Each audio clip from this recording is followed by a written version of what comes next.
Another day, another mystery. In the quiet corridors of conspiracy and the unexplored realms of science, there once lived a man named Mike Markham. In the late 1990s, the world was introduced to him through the airwaves of Art Bell's Coast to Coast radio. Mike, a seemingly ordinary electrician with an insatiable curiosity, embarked on a journey that would defy the laws of time and space. It all began on his front porch, where Mike, then a 21-year-old electrician in training, found himself captivated by the dance of electricity. Armed with a modified CD player laser, he fashioned a curious device known as a Jacob's ladder. Little did he know that this innocent experiment would propel him into the realm of time travel. As arcs of electricity circled between metal rods, a peculiar phenomenon unfolded.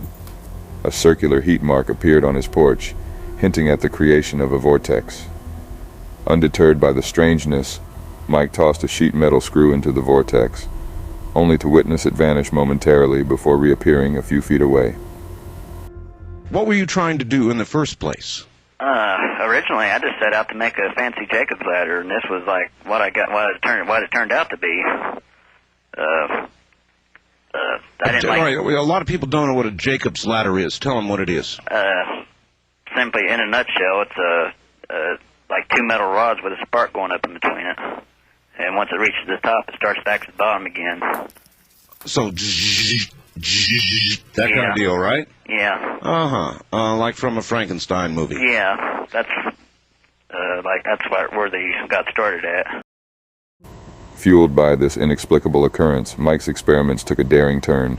The CD laser caught fire, leading him to rebuild his device from scratch. Resourceful but desperate, he gathered a small group of friends and stole 6 300-pound transformers from a power generation site in King City, Missouri, unwittingly setting off blackouts in his neighborhood and attracting the attention of the law.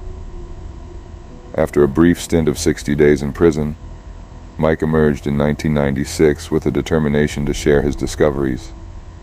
Invited to Art Bell's show, he recounted his adventures. This one was like strange, like almost right above it. It was like the regular heat signature, but it was like a kind of like it was like almost kind of like circular shaped in the center. Sort of like a glow. Not really a glow. It's like if you don't really look at it, you can't see it. It's like normal. No. Is it like well, you know when you're out in the desert in the middle of summer and you see the shimmering coming off a road? Yeah. Is it like that? Yeah, but it's like, and normally those are just wavy lines straight up and down, kind of. Right. But this one had the straight up and down ones, but they were like kind of like circular. It's like kind of like circular shaped in the center. Huh. And that was like it's like I didn't know what at first I didn't know what it was. I'm not 100% certain now. It's like that's what I'm working on now, trying to. Like, wait a minute now. Wait a minute. You're back at this again? Huh? You're back at this again, are you? Yeah. I'm just like picking up where I left off, but this time I'm like not doing anything illegal. Now, when I we'll get to that. When I called you earlier today, you said, "Gee, it's well you caught me or something. I just got out of jail." Well, I got out of jail I got out of jail March 30th. So. March 30th. Well, that's pretty much just out of jail. Yeah. And you're able to do this program tonight because you are more or less not employed.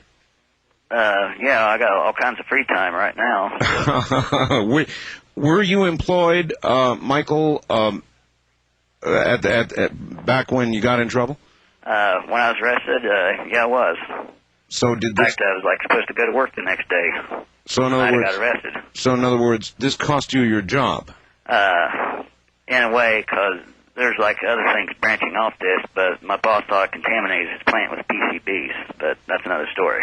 What? I guess from the Transformers, huh?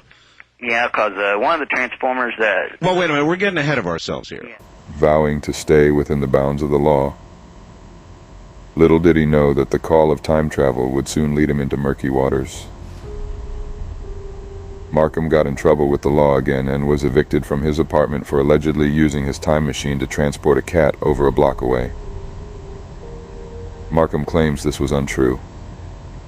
Despite facing eviction and legal troubles, Mike's appearance on Coast to Coast Radio sparked an unexpected wave of support.